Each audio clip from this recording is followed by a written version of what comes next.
Sepanjang gue berkarir ya di dunia media dan di dunia finance ini, ada banyak banget pelajaran-pelajaran hidup, pelajaran bisnis, pelajaran uang yang gue pelajarin, yang gue harap gue tahu dari dulu. Di video ini gue udah rangkum total 19 pelajaran hidup yang gue pelajarin sepanjang gue berkarir dari nol sampai bisa ada di titik gue sekarang.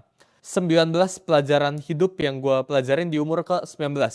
Yang pertama, yaitu umur muda itu adalah senjata sosial yang baik banget orang itu nggak punya, tapi justru kalian yang muda, itu kalian harus manfaatin. Ketika umur kita itu masih muda, ya anggap lu itu masih di bawah umur 25, orang-orang di luar sana yang umur 30 atau 40 yang punya bisnis, ya yang punya pekerjaan, yang sudah berkarir, itu cenderung memandang rendah orang-orang yang masih umurnya itu muda.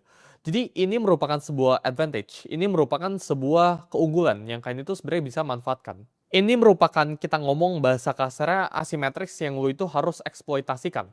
Karena ketika umur lu itu masih muda, orang itu punya ekspektasi yang rendah sama lu. Sedangkan ya ketika umur lu itu udah 30, umur lu udah 40, orang itu udah mulai punya ekspektasi sama lu. Tapi ketika orang itu lu itu masih kecil, ya umur lu itu masih di bawah 25, kita ngomong orang itu meremehkan, orang itu nggak punya ekspektasi apa-apa.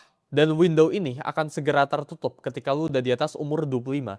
Jadi menurut gua, selagi lu umur 25 ke bawah, ya, lu harus belajar buat manfaatin situasi lu. Manfaatin bahwa lu itu masih muda, ya, dan orang lain ini bisa toleransikan ketika lu ini melakukan kesalahan.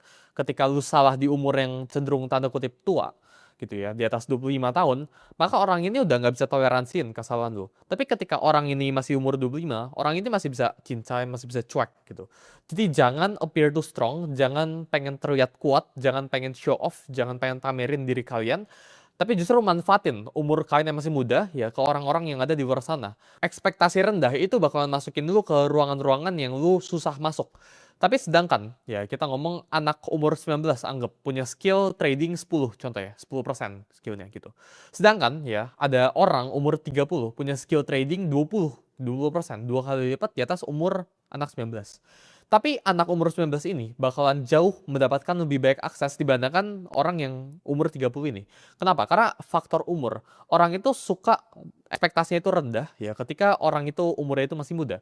Sedangkan kalau umurnya itu udah tua, ekspektasi orang itu meningkat gradually. Jadi ini window yang again gue bilang bisa tertutup. Jadi manfaatin buat kalian yang masih umurnya itu masih muda, manfaatin.